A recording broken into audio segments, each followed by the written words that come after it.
Victoria Ashford stood by the massive window of the luxury Starliner and watched the planet Nixara Prime grow larger in the viewport.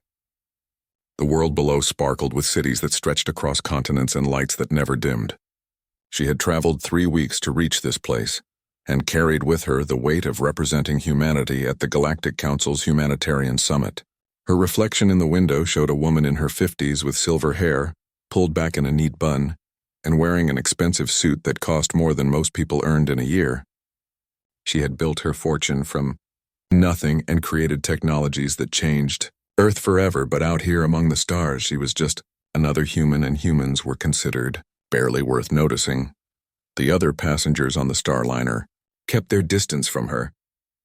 The tall Xantharians with their glowing skin and ethereal movements looked through her as if she were invisible. The insectoid Vracs clicked and chittered to each other, but never included her in their telepathic conversations. Even the service staff treated her with polite indifference. She had money and power on Earth, but here she was a curiosity at best and an annoyance at worst.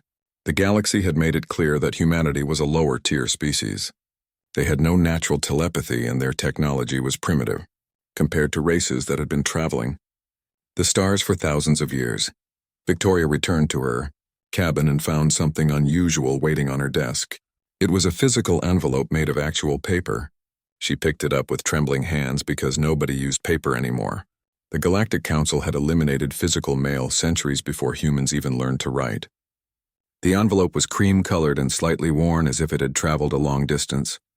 The return address was printed in simple black ink and read, New Hope Colony, Mars, Earth System. There was no sender name, just an address in one of the struggling settlements on humanity's red neighbor. She opened the envelope carefully and pulled out a single sheet of paper. The page was covered in raised dots arranged in patterns she recognized immediately as Braille. Victoria had learned to read Braille years ago when she funded schools for blind children on Earth, but she had not seen it used in decades. Modern neural interfaces allowed blind people to see directly through computer signals fed into their brains. Braille was a relic of the past, yet here it was in her hands. She ran her fingers over the dots and began to read. The letter was short and written in a child's careful hand. It said, My name is Maya Johnson, and I am 12 years old. I live on Mars with my grandmother. I am blind, and the neural interfaces do not work with my brain. The doctors say my condition is too rare to fix. I go to a school with other kids like me. We cannot use the computers that everyone else uses. The aliens say that humans do not matter in the galaxy. They say we are broken because some of us are different. I am writing to you because someone told me you are rich and important. Can you read this? If you can read this, then maybe we are not broken. Maybe we matter. Please write back if you get this. I want to know if anyone out there cares about kids like me. Victoria felt tears running down her face before she realized she was crying. She sat down heavily in her chair and read the letter 3 more times. Each time the simple words hit her harder. She had spent her entire life building wealth and power, but she had forgotten about the people who could not keep up with the technology. She had forgotten about the children who were left behind because they were different. The galaxy valued genetic perfection and telepathic ability above all else, and anyone who did not fit that mold was considered defective.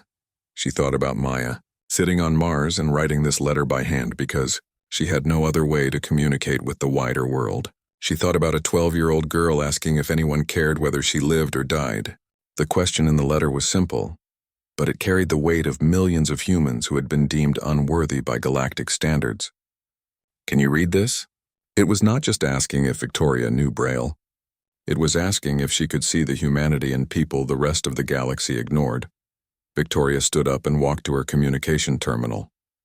She started to compose a response but stopped. What could she say to this child?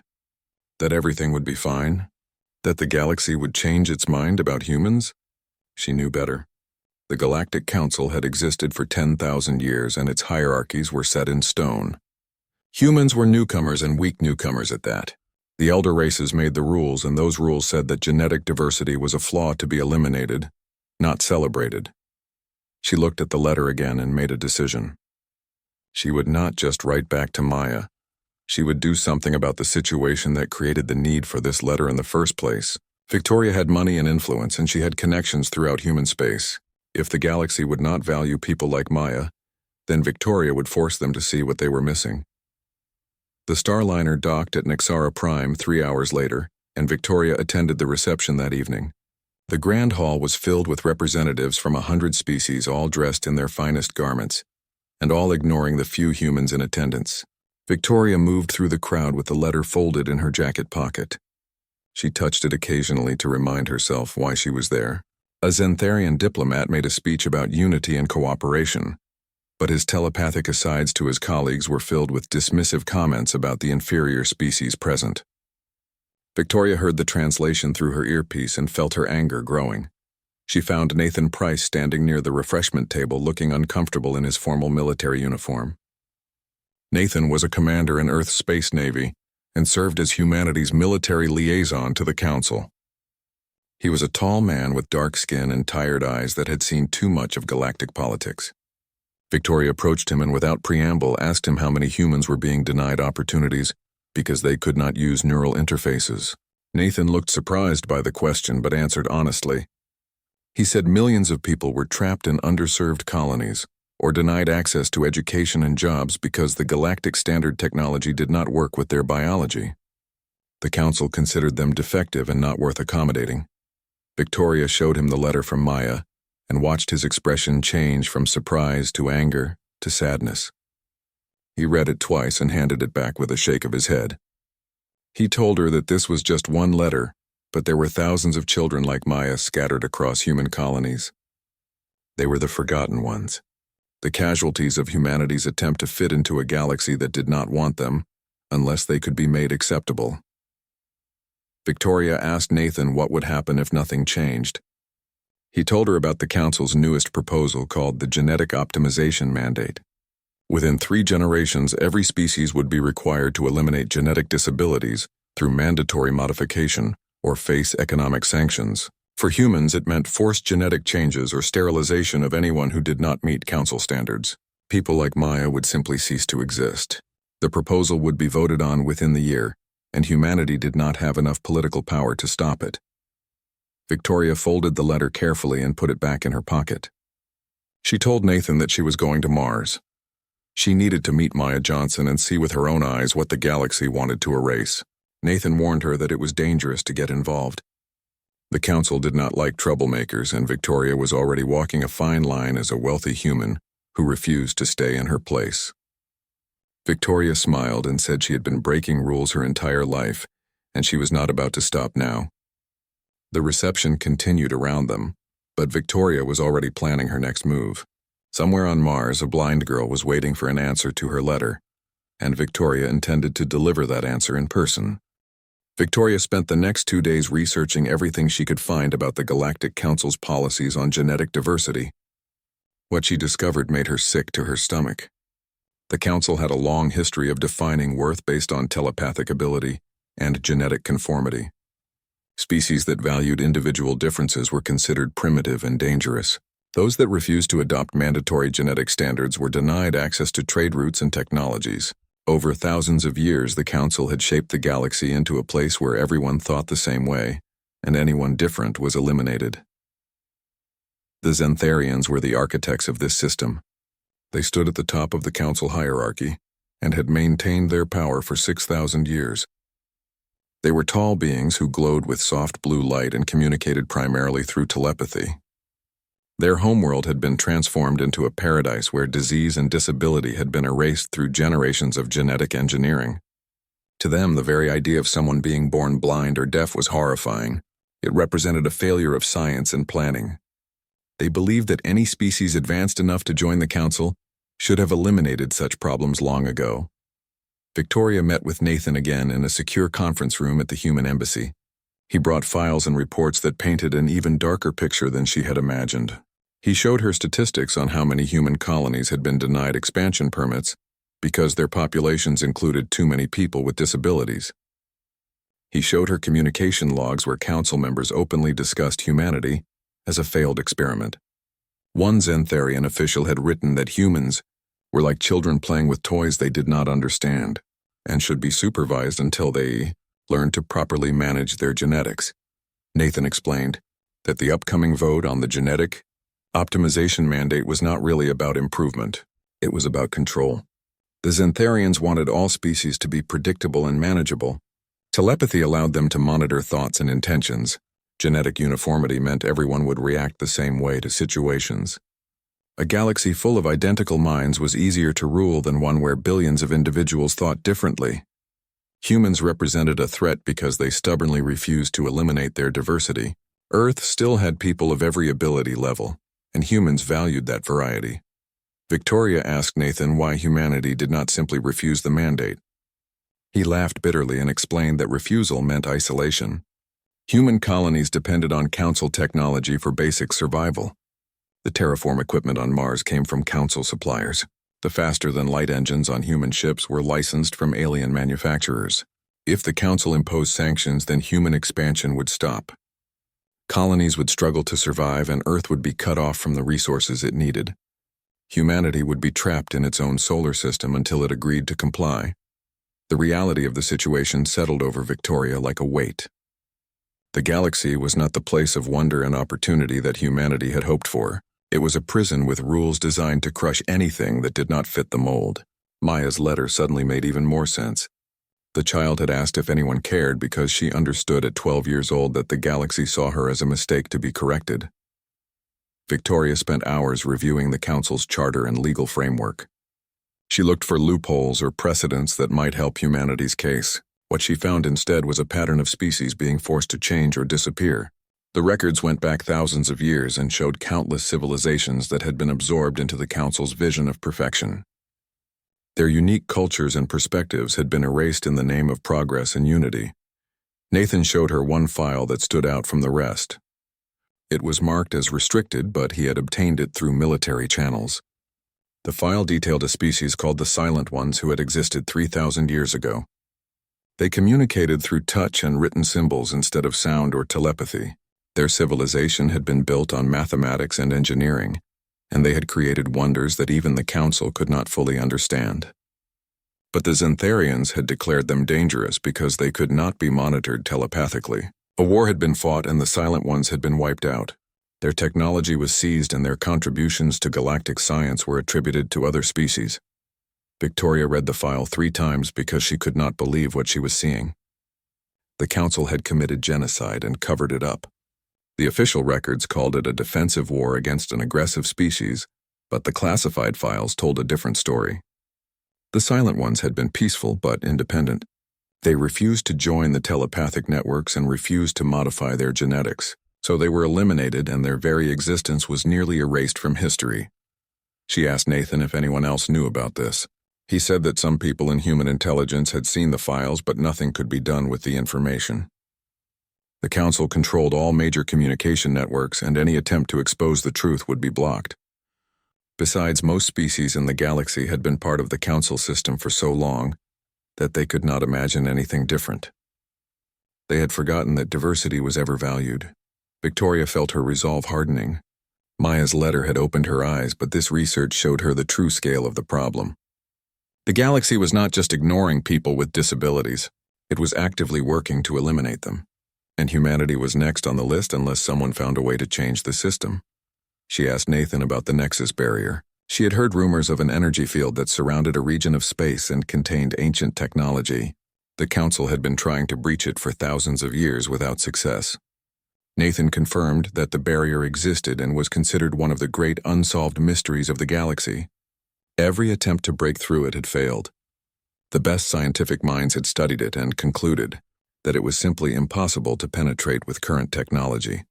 Victoria asked why she was interested in something that had nothing to do with the genetic mandate.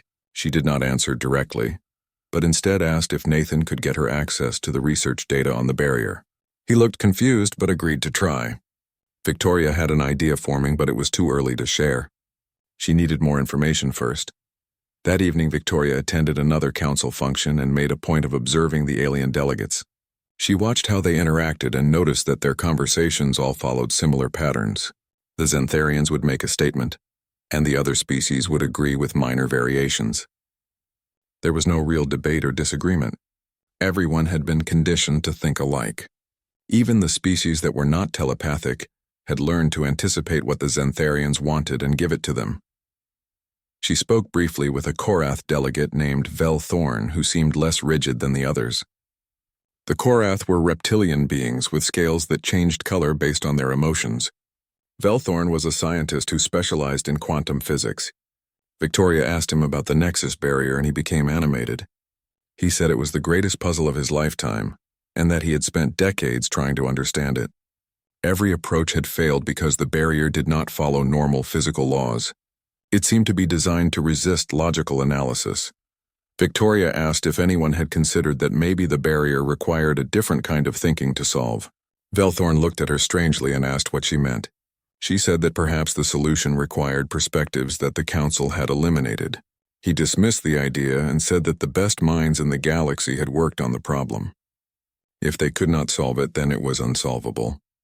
Victoria smiled and thanked him for his time, but she was already planning. Her next move, she returned to her quarters and composed a message to her assistant on Earth. She needed to arrange immediate transport to Mars. She also needed files on humanity's best scientists and engineers, especially those who had been rejected from Council programs because they did not fit the standard requirements. Her assistant responded within the hour saying that everything would be ready. Victoria looked at Maya's letter one more time and made a promise to the girl. She would not let the galaxy erase her or anyone like her. Somehow she would find a way to prove that being different was not a weakness. It was humanity's greatest strength. The transport ship landed on Mars 3 days later, and Victoria stepped onto the red soil with a mixture of anticipation and nervousness. New Hope Colony was located on the outskirts of Olympus Mons and consisted of a cluster of habitat domes connected by pressurized tunnels. The settlement looked worn and patched in places. This was not one of the showcase colonies that the Council inspectors visited. This was where people came when they had nowhere else to go. Victoria's security team wanted to accompany her, but she refused. She had researched the colony and knew it was safe enough. More importantly, she wanted to meet Maya without an entourage of bodyguards making the girl uncomfortable. She wore simple clothes instead of her usual expensive suits and carried only a small bag. The colony administrator met her at the airlock and seemed surprised that someone of her wealth and status had come to this forgotten place. The administrator was a tired-looking woman named Patricia Cole, who had been running New Hope for 15 years. She led Victoria through the main dome, which housed the colony's central facilities. The dome was clean but cramped. Families lived in small apartments stacked 3 levels high around the dome's inner wall. Children played in the open spaces while adults worked at various tasks. Everyone Victoria passed looked at her with curiosity, but also with wariness. Rich people did not visit places like this unless they wanted something. Patricia explained that New Hope was home to about 5,000 people. Most of them had some condition that made them unacceptable to the Council's standards. Some were blind or deaf. Others had genetic disorders that could not be fixed with available technology.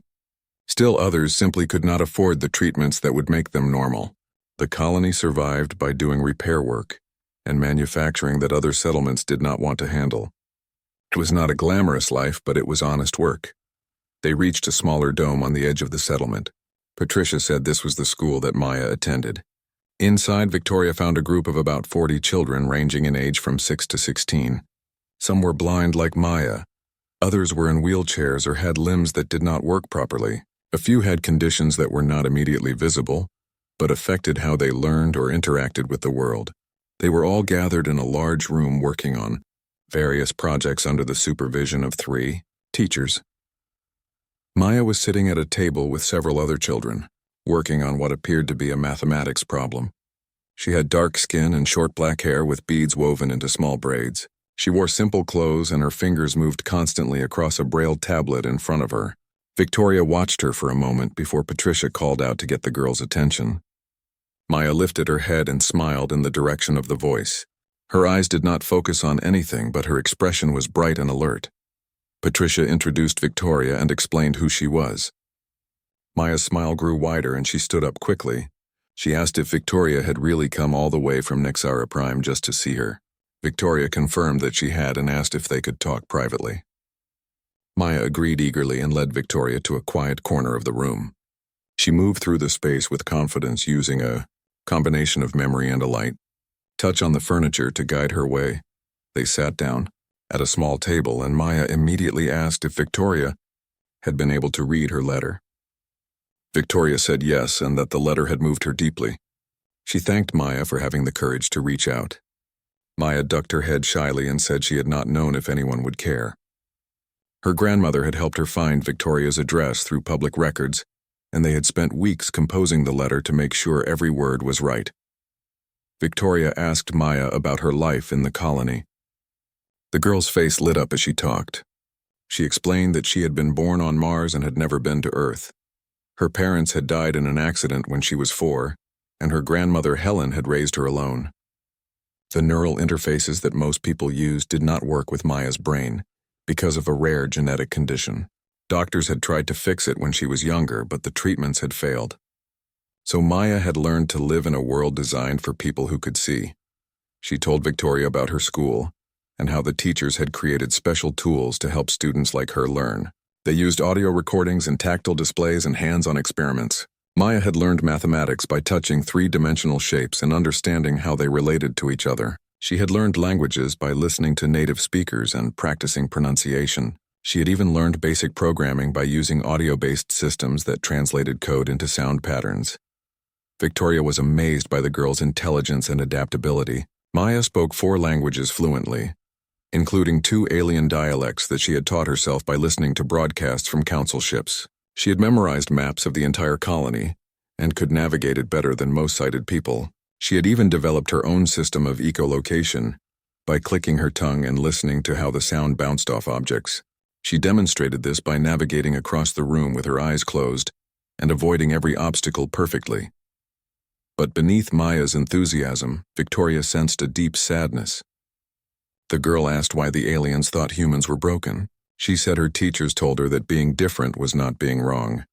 But she heard the adults talking when they thought the children were not listening. She knew about the genetic optimization mandate. She knew that the council wanted to eliminate people like her. She asked Victoria in a small voice if that meant she was a mistake that should not exist. Victoria felt her heart breaking. She reached across the table and took Maya's hand. She told the girl that she was not a mistake. She was brilliant and brave and exactly what the universe needed. The problem was not with people like Maya. The problem was with a galaxy that had forgotten how to value difference. Victoria promised that she would do everything in her power to change that. Maya squeezed Victoria's hand and asked what one person could do against the entire Galactic Council. Victoria admitted she did not know yet, but she had an idea.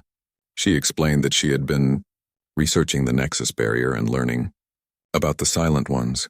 She believed that the barrier was designed to be solved by people who thought differently than the Council's standard minds. Maya listened carefully and then said something that made Victoria pause. The girl said that her teacher, Mr. Raymond, had taught them that problems often remained unsolved because everyone approached them the same way. He said that being different was not just okay. It was how you solved problems that nobody else could see. If the Council had been trying to breach the Nexus barrier for thousands of years using the same methods, then maybe they needed someone who would try something completely different. Victoria asked Maya if she would be willing to help with a project. She wanted to gather a team of human scientists and engineers who had been excluded from Council programs because they were different. She wanted to prove that humanity's diversity was a strength, not a weakness, and she wanted to do it by solving a problem that the greatest minds in the galaxy had failed to crack. Maya agreed immediately and asked what she could do to help. They spent the next hour talking about mathematics and patterns. Victoria showed Maya some of the data from the Nexus barrier research, and the girl's fingers flew over her braille tablet as she absorbed the information. She asked questions that Victoria had not considered, and made observations that seemed obvious once pointed out, but had been missed by Council scientists. Victoria realized that Maya's blindness gave her a completely different perspective on how to interpret data. She did not rely on visual representation, so she found patterns in the raw numbers that others overlooked. Before Victoria left, she met Maya's grandmother, Helen. The older woman was cautious at first, but warmed up when she saw how genuinely Victoria cared about her granddaughter. Helen said she had tried for years to get Maya into better schools, but everywhere she applied said the girl could not be accommodated. The colony school was the only place that would take her. Helen had watched her brilliant granddaughter be dismissed and ignored by people who should have been helping her reach her potential. Victoria promised Helen that things would change. She gave them her personal contact information and said she would be in touch soon with details about the project. As she prepared to leave, Maya hugged her tightly and whispered, "Thank you for reading my letter." Victoria whispered back that the letter had changed everything, and she was grateful that Maya had been brave enough to send it. Walking back through the colony, Victoria saw new hope with new eyes. These were not broken people waiting to be fixed. These were survivors who had adapted to a galaxy that rejected them. They had created their own community and their own ways of thriving. The question was whether the rest of the galaxy would ever see what Victoria now saw. She intended to make sure they had no choice but to look. Victoria returned to Nexara Prime with a renewed sense of purpose, but she knew that good intentions were not enough. She needed evidence, and she needed to understand exactly what the galaxy had lost when it eliminated diversity. That meant going deeper into the restricted archives than she had gone before. Nathan had warned her that accessing certain files could get her flagged by Council security, but Victoria did not care anymore. Maya's question kept echoing in her mind. Can you read this? The galaxy needed to be forced to read what it had been ignoring. Nathan used his military clearances to get Victoria into the lower levels of the Council archives. The building was massive and ancient, and most of it existed underground. The public levels contained sanitized histories and approved research. The restricted levels held the truth. They descended in a lift that took nearly 5 minutes to reach the bottom.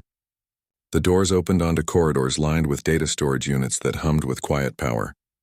Security drones floated past, but Nathan's credentials kept them from interfering. They found a terminal in a small research room, and Nathan showed Victoria how to access the files he had mentioned before. The information on the Silent Ones was scattered across thousands of documents, because the Council had tried to erase their existence. But pieces remained. Victoria spent hours reading reports and battle logs and scientific papers. Slowly, a picture emerged of a species that had been nothing like what the Council claimed. The Silent Ones had been a peaceful civilization that valued written language and tactile communication. They built their cities underground on their homeworld and created vast networks of tunnels decorated with intricate carvings. Every surface told a story through symbols and textures that could be read by touch. Their mathematics was more advanced than anything the Council used because they approached problems spatially, rather than visually. They could visualize in 3 dimensions better than any other known species. But the Xantharians had seen them as a threat.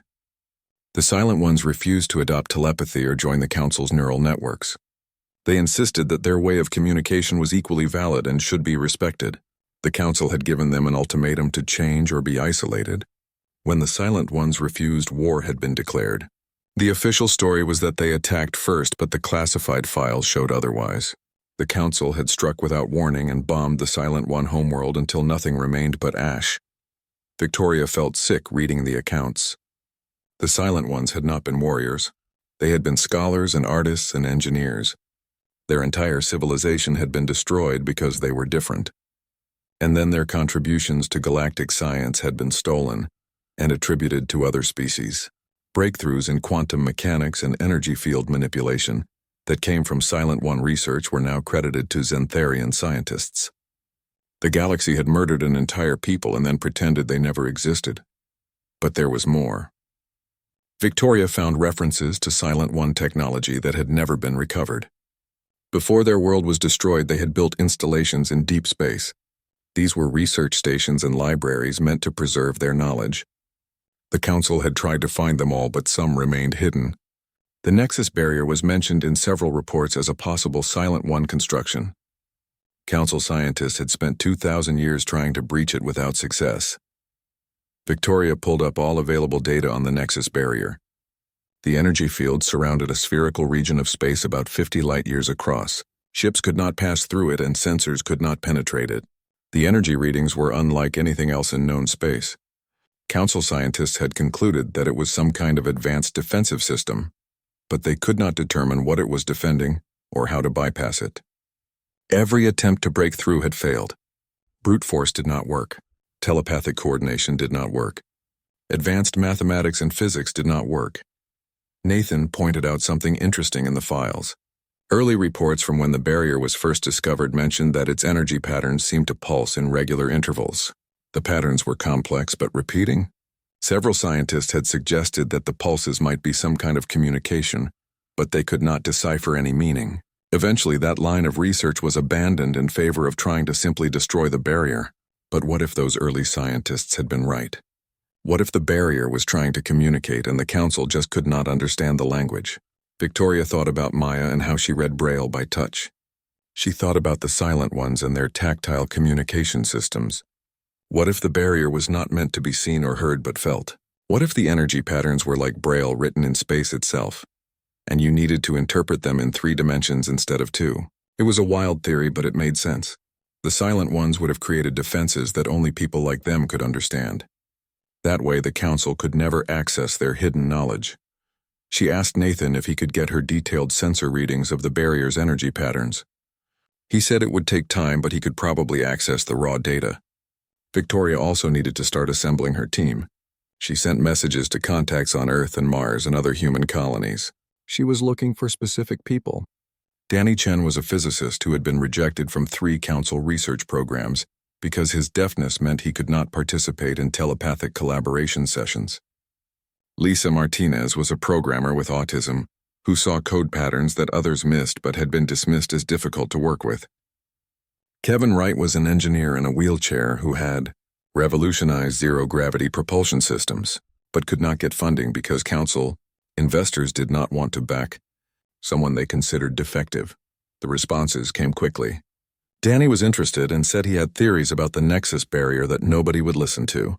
Lisa agreed immediately and said she had been waiting for a project that would let her work without being forced to socialize in ways that did not come naturally to her.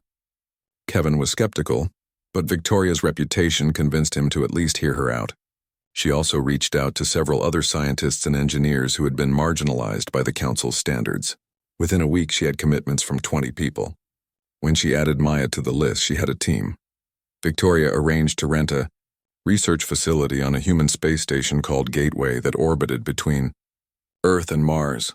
The station was neutral territory and gave them access to council data networks without being directly under council supervision. She transferred funds from her personal accounts to purchase equipment and hire support staff. Nathan helped secure the raw sensor data from the Nexus barrier.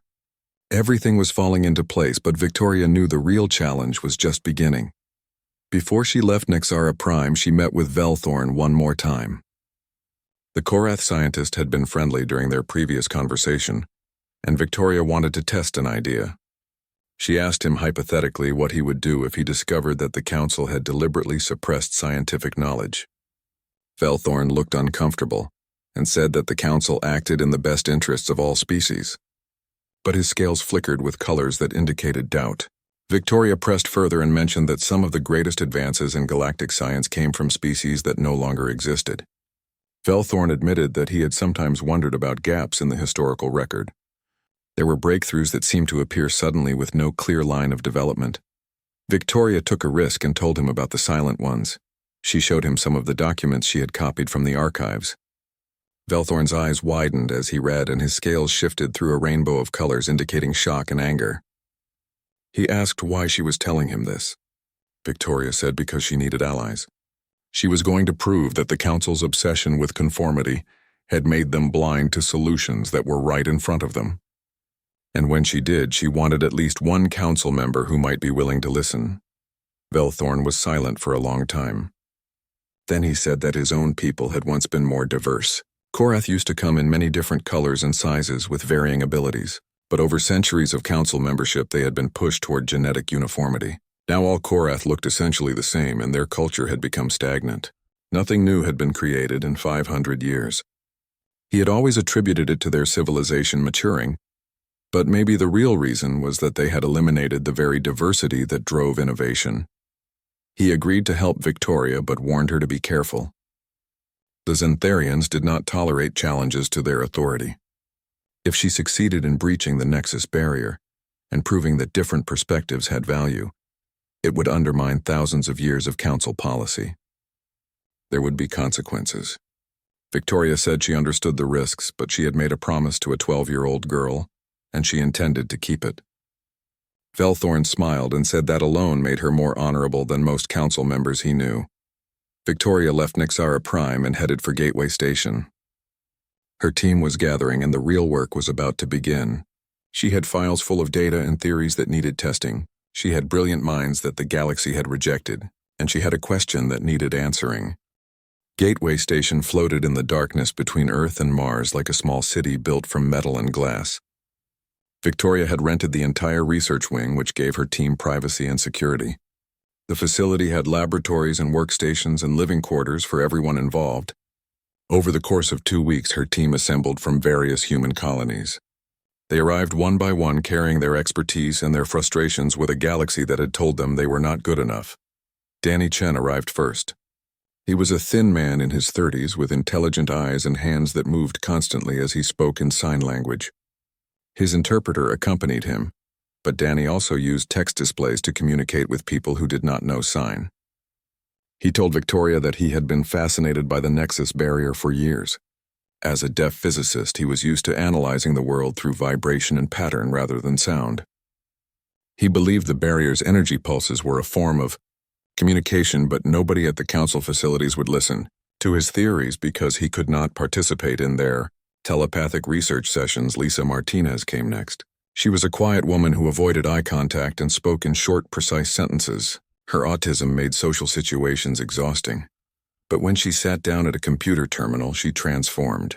Her fingers flew across the keyboard and code appeared on screens faster than most people could read. She told Victoria that she had been analyzing council programs for years and finding inefficiencies that mathematically should not exist. The programs were designed by telepaths who all thought the same way. They missed patterns that someone with different cognitive wiring could see immediately. Kevin Wright arrived in his wheelchair, but once on the station he switched to a modified mobility frame designed for zero gravity. He was a broad-shouldered man with graying hair and a sharp wit. He explained that losing the use of his legs in an accident had forced him to rethink how movement worked. In zero gravity, his disability was irrelevant. He had designed propulsion systems that worked on principles the council's engineers had never considered, because they assumed everyone would move through space the same way. His innovations could have revolutionized space travel, but council investors would not fund someone in a wheelchair. Others arrived throughout the week. There was Raymond Hughes, who taught at Maya's school and specialized in tactile learning systems. There was Susan Park, who had a rare neurological condition that let her process visual information in unusual ways. There was Gregory Walsh, who was legally blind but had perfect spatial awareness. Each person brought unique perspectives that had been rejected by the galactic mainstream. Together, they represented everything the council wanted to eliminate. Through the genetic optimization mandate, Maya arrived last with her grandmother Helen. The girl was nervous about being so far from home, but excited to be part of something important. Victoria set her up in quarters next to her own and made sure all the station systems were accessible through audio and tactile interfaces. Maya spent the first day exploring the station with Gregory's help, learning where everything was located. By the second day, she was navigating on her own and impressing everyone with how quickly she adapted. Victoria gathered the team in the main conference room and explained her plan. She projected data about the Nexus barrier on screens and audio displays, so everyone could access the information in whatever format worked best for them. The goal was simple but seemingly impossible. They would solve a problem that had stumped the galaxy's best scientists for 2,000 years. They would breach the Nexus barrier using approaches the Council had never considered. And they would prove that human diversity was a strength, not a weakness. Danny presented his theory first. He believed the barrier was not a wall but a message. The energy pulses followed patterns similar to mechanical vibrations. If you translated them into physical sensations instead of visual or telepathic data, you could feel rhythms and sequences. He thought the Silent Ones had designed it to be understood through touch or mathematical translation, rather than sight or telepathy. The Council's scientists had been using the wrong senses to interpret it. Lisa built on that theory with her own analysis. She had been running the raw sensor data through pattern recognition programs and found something the Council missed. The energy fluctuations contained nested sequences like code within code. The outermost layer was chaotic, but underneath were elegant mathematical progressions. She compared it to how she saw code. Most people looked at the surface syntax, but she saw the deeper logical structures. The barrier had multiple layers of meaning, and you needed to process them simultaneously to understand the message. Maya made a breakthrough 3 days into their work. She was analyzing three-dimensional models of the energy patterns using a tactile display that translated data into raised surfaces. Her fingers traced the patterns for hours until suddenly she gasped. She told the team that the barrier was not random at all. It was a three-dimensional message, written in a language similar to Braille but infinitely more complex. Each energy pulse was like a dot in space, and together they formed words and sentences, but you could only read it if you did not rely on vision. You had to feel the shape of the entire barrier at once. The team spent 2 weeks translating what Maya had discovered. They created audio representations and tactile models and mathematical equations. Slowly, the message became clear. The Silent Ones had built the barrier as a test. It would only open for those who could read their language. And their language required understanding the world through touch and spatial relationships rather than sight or telepathy. It was designed to be inaccessible to the Council's way of thinking. The Silent Ones had anticipated that their knowledge would be sought by those who destroyed them. So they made sure only people who valued different perspectives could access it. Kevin solved the final piece of the puzzle. The barrier was not just a message, but also a lock. To open it, you needed to send a response in the same language. That meant creating energy patterns that matched the three-dimensional structure Maya had identified. Kevin designed a modification to standard shield generators that could produce the precise patterns needed. The device had to manipulate energy fields in ways that conventional physics said were inefficient. But Kevin had built his career on ignoring conventional physics when it did not work. Victoria watched her team collaborate and felt pride mixed with sadness. These brilliant people had been cast aside by a galaxy that could not see their worth. Yet here they were solving what the Council deemed impossible. Danny worked with Maya to refine the translation. Lisa wrote programs that could generate the response patterns in real time. Kevin built the hardware with help from engineers who had been told they were not good enough for Council projects. Raymond developed training simulations so they could practice the procedure before attempting it for real. After a month of intense work, they were ready. Victoria contacted Nathan and told him they needed access to a ship equipped for deep space research. Nathan was skeptical but arranged for a human survey vessel called the Endeavor to be assigned to their project. He also warned Victoria that word of her activities had reached Council security. The Xantharians were asking questions about what she was doing with a team of disabled humans. Nathan advised her to be careful, but Victoria said it was too late for caution. The team transferred to the Endeavor along with their equipment. The journey to the Nexus barrier would take 3 weeks at faster than light speeds. During the voyage, they refined their approach and ran countless simulations.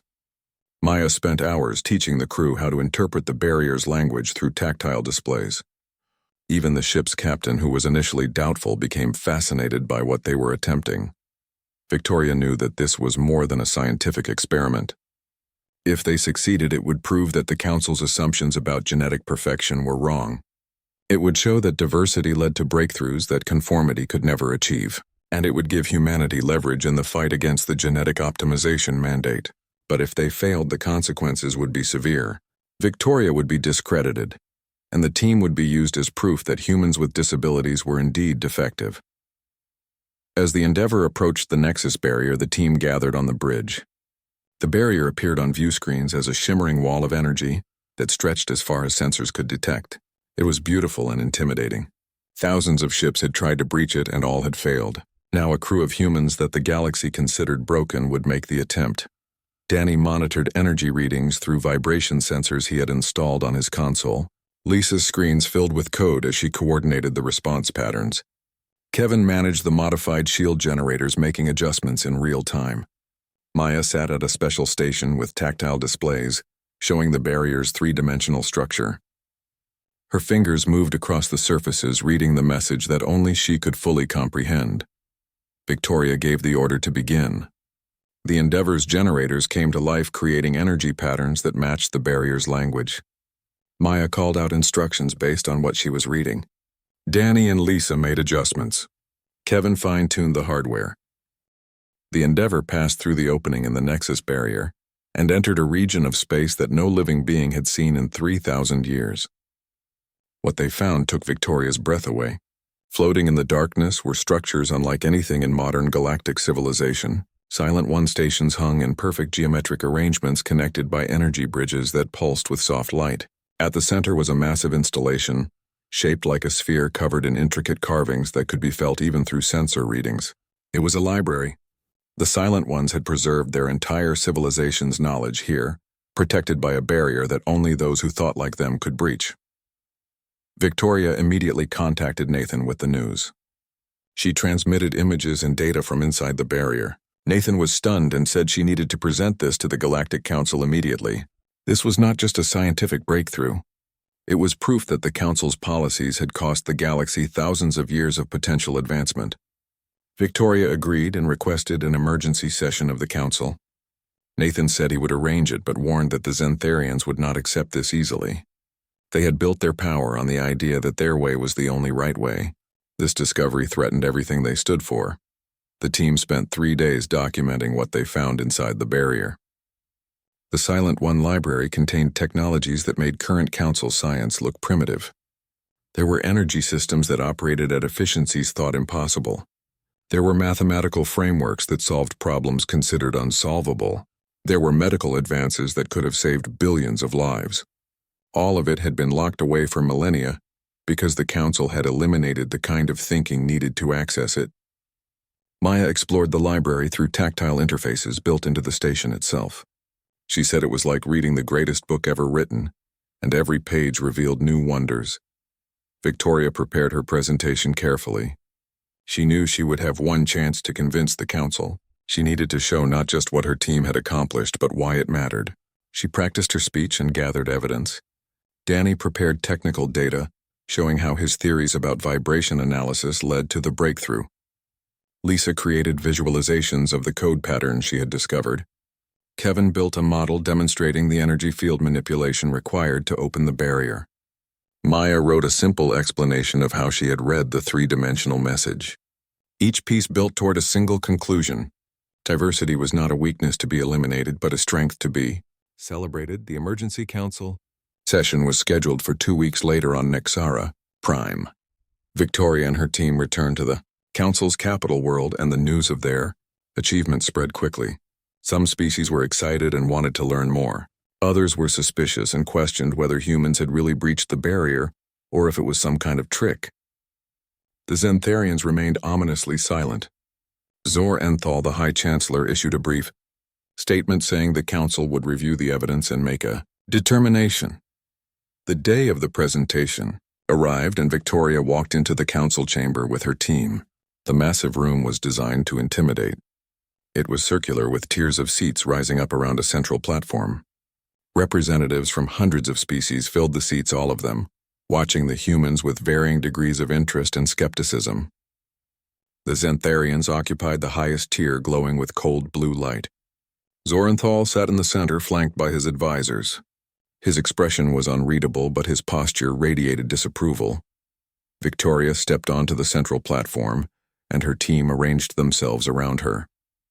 Maya stood at her right hand, looking small but determined. The girl's presence was itself a statement. This was the person the Council wanted to eliminate through the genetic optimization mandate. Victoria waited for silence and then began to speak.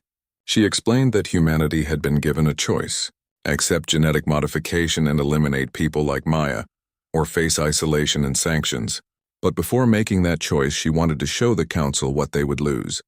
She described the Nexus barrier and how it had resisted all attempts to breach it for 2,000 years. She played recordings of failed Council attempts showing massive ships firing weapons that simply dissipated against the energy field. She showed logs of scientific teams giving up after exhausting every conventional approach. Then she explained what her team had discovered. The barrier was not meant to resist force. It was meant to be read, and it required perspectives that the Council had systematically eliminated from galactic civilization. Victoria called on Danny, who explained his theory about vibration analysis. He showed how treating the barrier's energy pulses as physical sensations revealed patterns that optical or telepathic analysis missed. He demonstrated using audio equipment that translated the patterns into sounds that everyone in the chamber could hear. The rhythms were complex but undeniably deliberate. This was not random energy. It was communication. Several Council members leaned forward with interest. Others looked skeptical. Lisa presented next, showing the nested code patterns she had found in the sensor data. She explained that her autism gave her a cognitive advantage in seeing these kinds of structures. While typical neural patterns focused on surface-level information, her brain automatically processed multiple layers simultaneously. She had found elegant mathematical progressions hidden beneath apparent chaos. The equations she displayed on screens around the chamber were beautiful, and several council mathematicians gasped in recognition. These were solutions to problems they had been struggling with for centuries. Kevin demonstrated the energy field manipulation required to respond to the barrier. He showed his modifications to standard shield generators and explained why conventional physics said they should not work. But they did work because he approached the problem from a different angle. His disability had forced him to rethink basic assumptions about movement and force. That perspective led to innovations that able-bodied engineers missed. The technical data was impressive, and even skeptical council members had to admit the achievement was real. Then Maya stepped forward. Victoria had worried about putting a 12-year-old girl in front of the entire Galactic Council, but Maya had insisted. She wanted to speak for herself. The girl stood on the platform with her unseeing eyes facing the assembled representatives. Her voice was clear and steady as she explained how she had read the barrier's message. She described running her fingers over tactile displays and feeling the three-dimensional structure of the energy patterns. She compared it to reading Braille, but infinitely more complex. The silent ones had written their message in a language that only those who experienced the world through touch could fully understand. Maya held up the letter she had written to Victoria months ago. She asked the council if they could read it. Most of them could not. It was written in Braille, which telepathic species had no use for. But she had written it, and Victoria had read it, and that simple act of communication had led to breaching the Nexus barrier. Maya asked the council to consider what else they might be missing by insisting everyone think and sense the world the same way. How many other problems remained unsolved because the people who could solve them had been eliminated? Victoria concluded by showing images from inside the barrier. The Silent One library contained knowledge that could advance every field of science. But it had been inaccessible for 3,000 years because the council had destroyed the very people who could have opened it. She announced that humanity would share this knowledge freely with all species. But first, the council needed to acknowledge that genetic diversity was valuable. The genetic optimization mandate had to be abandoned, and species like the Silent Ones could never be erased again. The chamber erupted into chaos. Some representatives applauded and called for immediate changes to council policy. Others shouted objections and accused Victoria of manipulating data.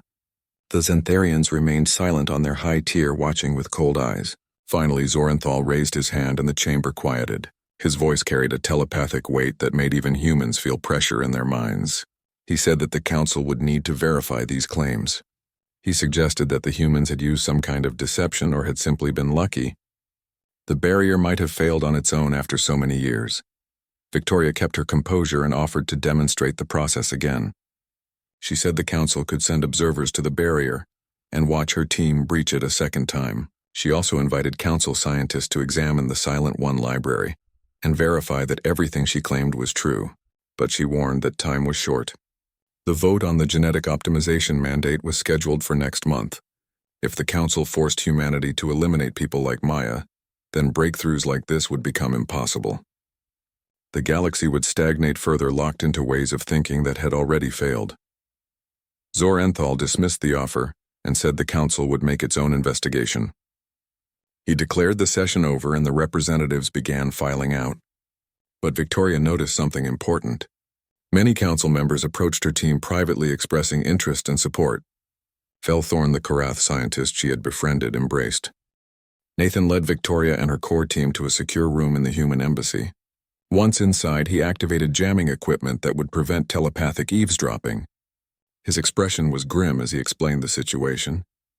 Within hours of their presentation, the Xantharians had begun pressuring other council species to reject the human claims. Zorenthal was calling in political favors and making threats. Several species that initially showed interest in the Silent One discoveries were now backing away. The High Chancellor was framing the whole situation as human arrogance and potential security threat. More concerning were reports that Xantharian military vessels were moving toward human space.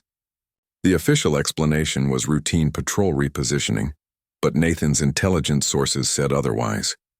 The Xantharians were preparing to blockade Earth and its colonies.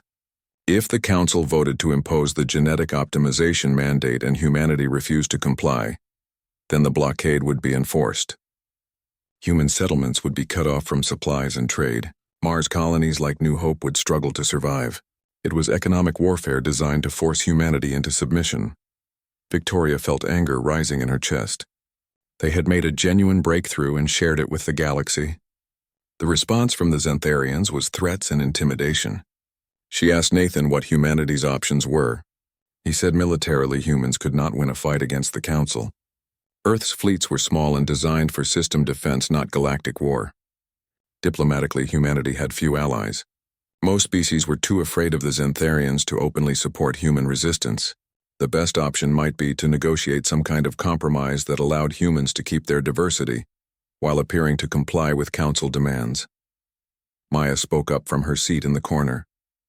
She said that compromising meant accepting that people like her were problems to be managed. It meant agreeing that the Xantharians were right and humans were wrong.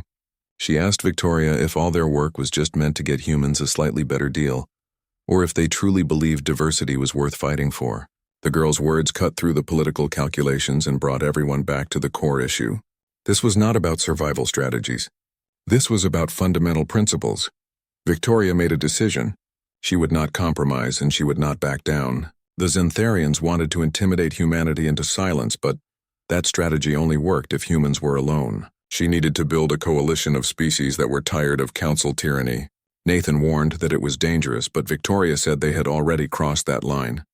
She sent messages to every Council representative who had shown interest in the Silent One discoveries. She invited them to a private meeting at the human embassy to discuss forming an alliance. The responses surprised her. Within a day, more than 30 species sent representatives to the embassy.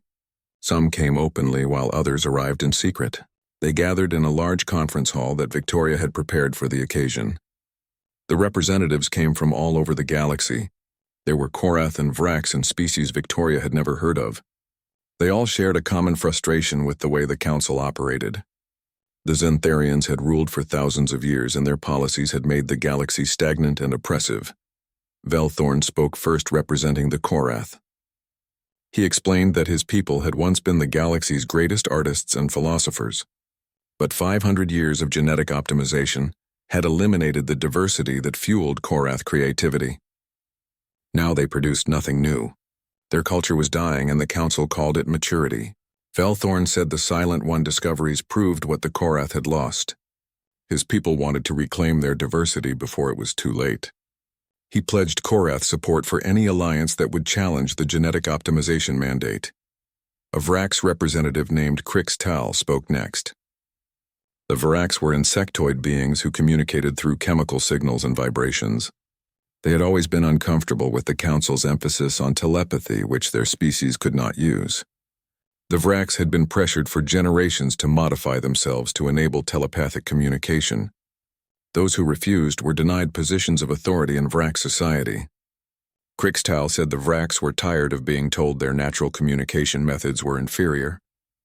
They supported humanity's right to maintain genetic diversity and wanted the same right for themselves. Other species shared similar stories. The Thelian Empire had eliminated members with certain sensory differences and lost breakthroughs in physics that those individuals might have discovered. The Oralan Collective had enforced genetic conformity and seen their population's average intelligence decline because they eliminated beneficial mutations along with disabilities. The Heptari Unity had lost their sense of individuality entirely and were essentially clones of each other incapable of original thought.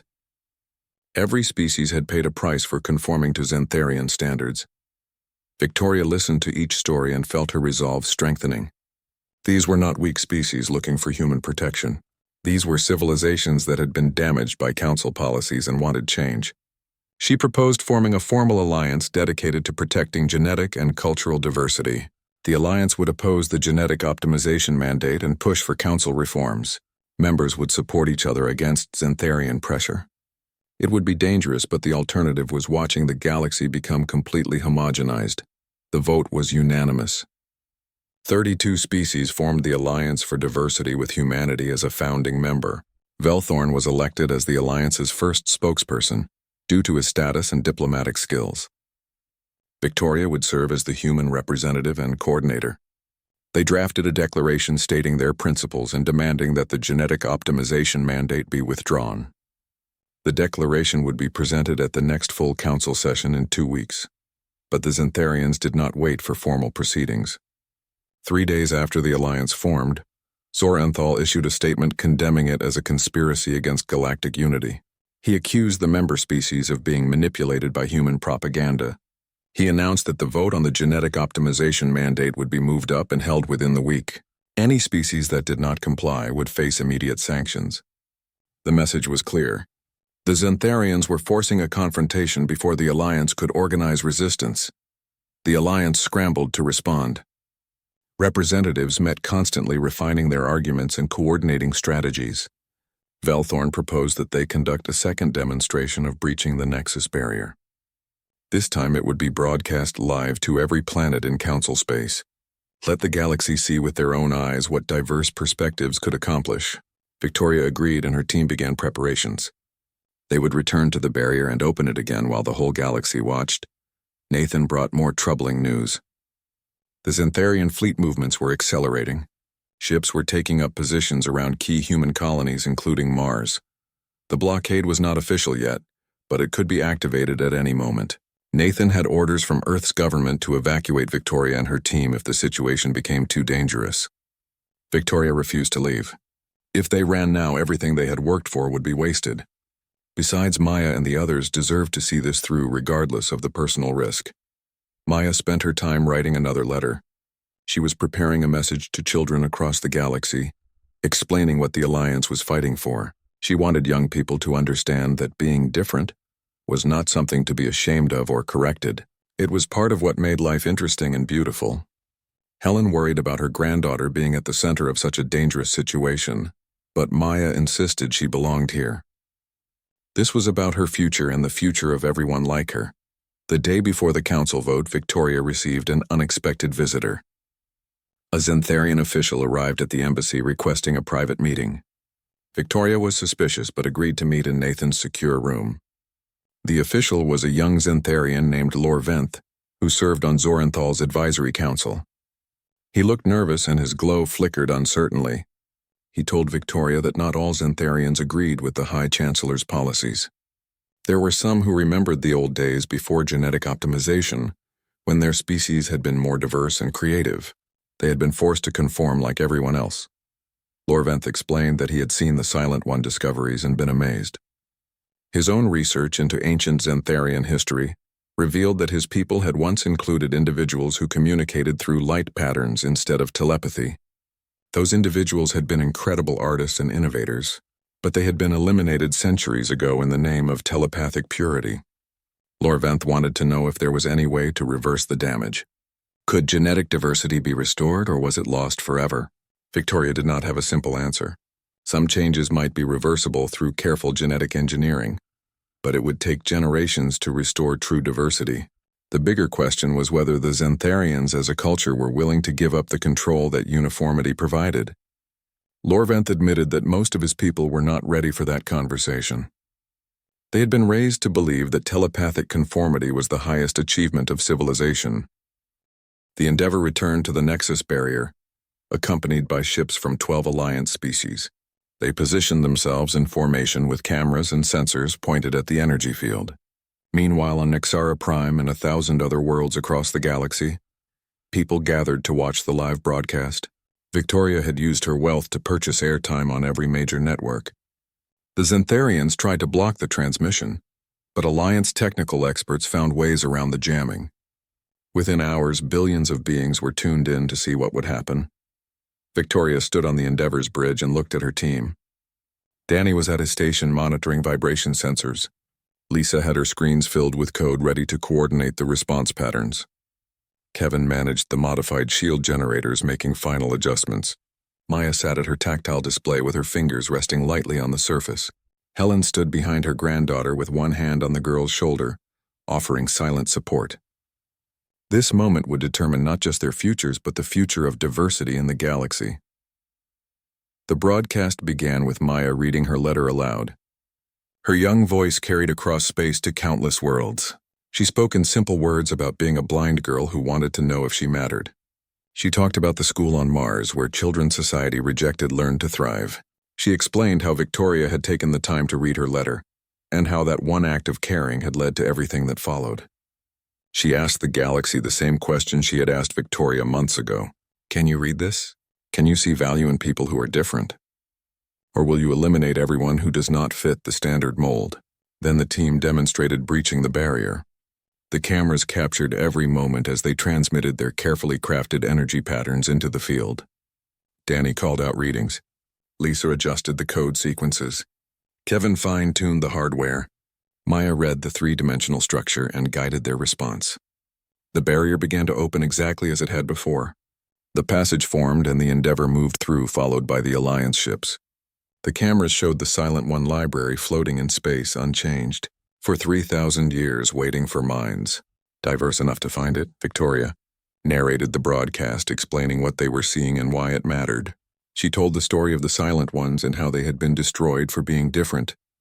She showed documentation from the Council archives proving that the genocide had been deliberate. She revealed how advances in science attributed to other species had actually come from Silent One research. She made the case that the galaxy had paid a terrible price for conformity and would continue to pay unless things changed. The broadcast included interviews with Alliance representatives. Velthorn talked about how the Korath had lost their creativity. Crixtal explained how the Vrax had been forced to deny their natural communication methods. Athelian scientists described breakthroughs that were missed because the people who could have discovered them had been eliminated. Each testimony built a picture of a galaxy that had sacrificed its potential for the illusion of order. On Nexara Prime, Zor Enthal watched the broadcast with growing fury. He ordered Council security to shut down the transmission, but his technicians could not overcome the Alliance's countermeasures. He convened an emergency meeting of Xantharian leadership and argued for immediate military action. The humans and their allies had to be stopped before their message spread further, but some of his own advisors hesitated. The broadcast was reaching too many people. Acting overtly against it would only confirm the accusations of tyranny. Across the galaxy, reactions varied wildly. On some worlds controlled tightly by the Xantharians, the broadcast was successfully blocked and citizens never saw it. But on hundreds of other worlds, people watched and began questioning what they had been taught. Parents who had been told to modify their children's genetics wondered if that was really necessary. Scientists who had been discouraged from pursuing unconventional ideas felt validated. Citizens who had never thought about diversity began to realize what their civilizations had lost. The most dramatic response came from within various species-owned populations. On the Korath homeworld, protests erupted demanding that genetic diversity be restored. On Vrax colony worlds, citizens began openly using chemical communication instead of trying to force themselves into telepathic modes. On a dozen different planets, young people organized demonstrations calling for council reform. The broadcast had planted seeds of rebellion, and they were growing faster than anyone expected. The Xantharian blockade of human space activated as Zor Enthal made good on his threat. Military vessels surrounded Earth and Mars and other colonies. Trade ships were turned away. Supply convoys were stopped. The message was clear. Humanity would submit or be isolated until starvation forced compliance. But the blockade had an unintended effect. It made the Xantharian tyranny visible and undeniable. Species that might have stayed neutral saw what the Council was willing to do to maintain control. Support for the Alliance grew. Victoria received a message from Earth's government. They were terrified of the blockade and its implications. They asked her to stand down and negotiate a compromise with the Council. Victoria understood their fear but refused. She sent a message back explaining that compromise was surrender. If they backed down now, the Xantharians would know that threats worked and would use them again and again. The only way forward was to hold firm and trust that the galaxy's people would support them. The Council vote on the genetic optimization mandate took place 3 days after the broadcast. The chamber was packed with representatives and observers. Zor Enthal called for order and began the proceedings. He made a speech about unity and the need for standards. He dismissed the human demonstration as propaganda and insisted that the mandate was necessary for galactic progress. His telepathic influence pushed against the minds of everyone present, trying to sway them toward compliance. But something had changed. When the vote was called, 32 species voted against the mandate. These were the Alliance members standing firm. But 50 more species abstained, refusing to support the Xantharians, but not quite brave enough to oppose them directly. Only the core council species loyal to the Xantharians voted in favor. The mandate failed to achieve the required majority. For the first time in living memory, a major Xantharian initiative had been defeated. Zorenthal's glow turned dark with rage. He stood and declared that the vote was invalid due to procedural irregularities. He announced that he was invoking emergency powers to impose the mandate by executive order. The chamber erupted in chaos. Alliance representatives shouted objections. Other species demanded to be heard. But the Xantharian guards moved to enforce the High Chancellor's decree. It looked like the confrontation would turn violent. Then Lorventh stood up from his position among the Xantharian advisors. His glow flickered with fear, but his voice was steady. He publicly challenged Zorenthal's authority, citing ancient Xantharian law that prohibited executive orders on matters of genetic policy. He revealed classified documents showing that previous High Chancellors had tried similar moves and been removed from power. He made it clear that Zorenthal was attempting an illegal power grab. The young Xantharian's courage inspired others. Several more Xantharian officials stood and added their voices to his objection. Zorenthal realized his position was crumbling. Without unanimous Xantharian support, he could not maintain the pretense of legitimacy. Other council species were already calling for his removal.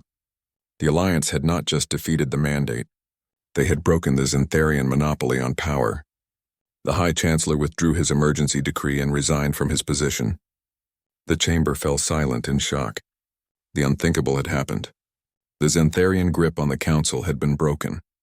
In the aftermath, new leadership emerged.